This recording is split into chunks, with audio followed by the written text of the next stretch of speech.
There's one word that really describes Sonic and the Black Knight, and that word is Gil. Yeah. It's actually a bit more of a guttural sound now that I think about it, so I'm glad you're going to get the full meaning from this video review. Gamers who grew up with Sonic have waited a long time for a true update to those classic games that were so fast and intense. And frankly, they're going to keep waiting. To be fair though, SEGA did come pretty close with Sonic Unleashed. The daytime portions of that game were fast and furious, set in 3D, and they did harken back to those ideals established long ago. The problem though was that Sonic turned into a werehog at night, and that just wasn't any fun. I'll tell you what though, I'll take those werehog missions any day of the week over the entire experience of Sonic and the Black Knight. A mishmash of boring, clunky game design that's going to leave you wondering what the hell happened to your favorite mascot. Black Knight is of course inspired by Sonic and the Secret Rings, a game set to the storybook settings of past, and this time around you go back to the Knights of the Round Table armed with a sword and you clash with King Arthur himself. Now your first impression of this game might actually be good simply because it does have high production values, and they can trick you. There's a great variety of crisp, really well choreographed cutscenes, all rendered beautifully.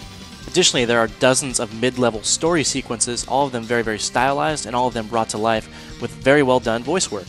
Okay, it's actually a bit campy and it's a bit overbaked, but I can tell that a lot of effort went into it. Yeah, but it's not over yet. The title uses Wi-Fi connection for a full online leaderboard ranking system for most of the levels.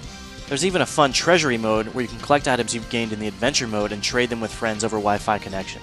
On top of everything else, there's a welcome gallery mode where you can look at pieces of art from the development team or from fans, and there's also renders from the game, and there's even bios for your favorite characters.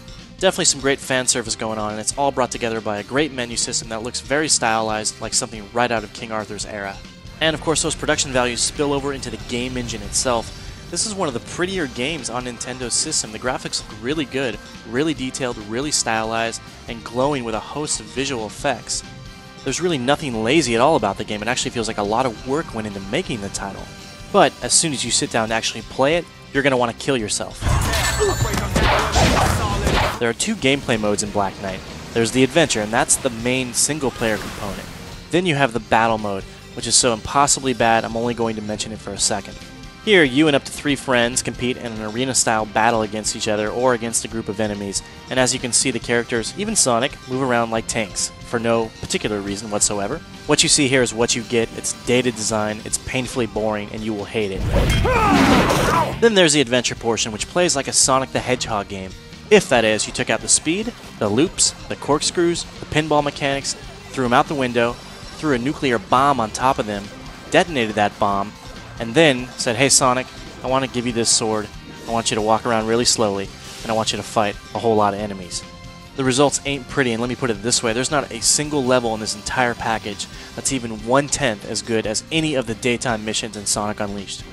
You're always at a dead stop fighting enemies, and it just happens endlessly, and these battles take place via waggle, not gestures, because gestures imply some sort of calculated measurement. None of that's going on here. There's no vertical or horizontal slicing, it's just shake, shake, shake, and win, win, win. The developer has thrown together one or two niceties like a cinematic lock-on system that lets you string together combos, but you're not going to enjoy it that much because most of the time you're going to be bored battling enemy after enemy, fighting camera problems, fighting control issues, and just not having a very good time. For all of these reasons and many more, I cannot recommend this game to anybody unless you fancy yourself an extremely die-hard, nearly radical Sonic fan. And if you're one of those, well, you've already forgiven a bunch of bad games anyway. Why not add one more to your list? For the full written review, check out IGN.com.